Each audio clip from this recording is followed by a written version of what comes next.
Southern Europe is expecting an intense heat wave this weekend, with temperatures likely to exceed 40 degrees Celsius in some areas.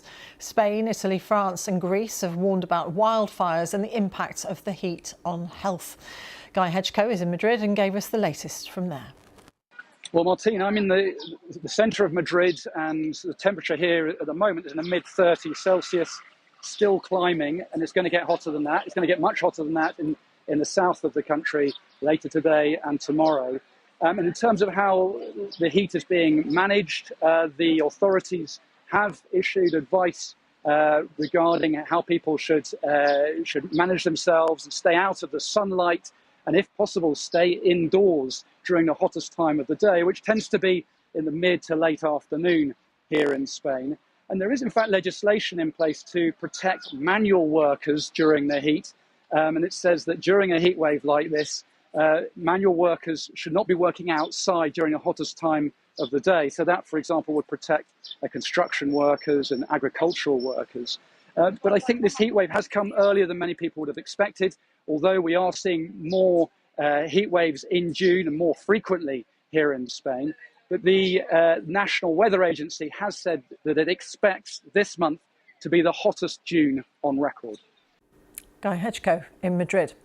Well, as we mentioned, here in the UK, heat health alerts have also come into force as England braces itself for a second heat wave in just over a week. Our weather presenter Ben Rich told us more about the forecast over the coming days.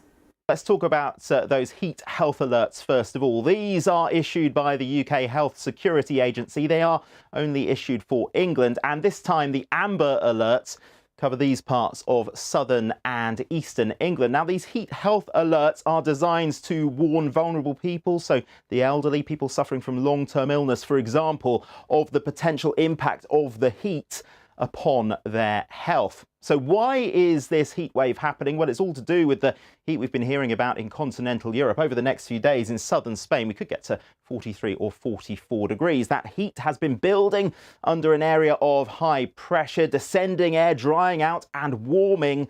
And as that area of high pressure moves eastwards over the next few days, we will tap into southerly winds and we will pull more of that heat and humidity in our direction. Temperatures peaking probably across the southeast of England on Monday at 33 or 34 degrees. But even further north and west, while it won't be as hot, parts of northeast Scotland will still get into the middle 20s. One other key reason for this heat is climate change. Analysis from scientists at Climate Central suggests that the sorts of temperatures we'll be seeing over the next few days in England have been made 3 to 5 times more likely by climate change. As the world continues to warm, we expect our heat waves to become more frequent and more severe. Ben Rich. Let's speak to climate change researcher at Aalborg University, Dr. Jonathan Buzan. Dr. Buzan, thank you very much for joining us here on BBC News. Particularly in parts of the UK, people say that they're glad of warmer weather, but this is an extreme version of it, isn't it? Yes, thank you for having me. Yes, the weather in the UK, getting up to like 30 Celsius is quite warm, especially since the average can be around 20. And when temperatures increase rapidly, you don't have time to cope. So even though the temperature is not that high, if you do a lot of activity outdoors, you can be impacted. And in terms of what we need to be doing for how we build houses and workplaces, what needs to change? Because it's not always a refuge, is it, to stay indoors? Yes, yeah. So one of the big problems with climate change is that the duration of the heat will continue to build for longer and longer periods of time. And that means that buildings of older types can heat up and then they won't cool down. So we have to think about new types of construction that allow the heat to leave the building. But for those that are not in a situation where they can leave those buildings yet, what you end up doing is you stay indoors during the hottest part of the day, but then you need to get out and be in shade when your building is staying hot. The big problem is that if you can't get the temperature down below 26 in your building, then you start having problems with sleeping. Yeah, and that is very disruptive and leads to other health impacts too if it goes on for too long.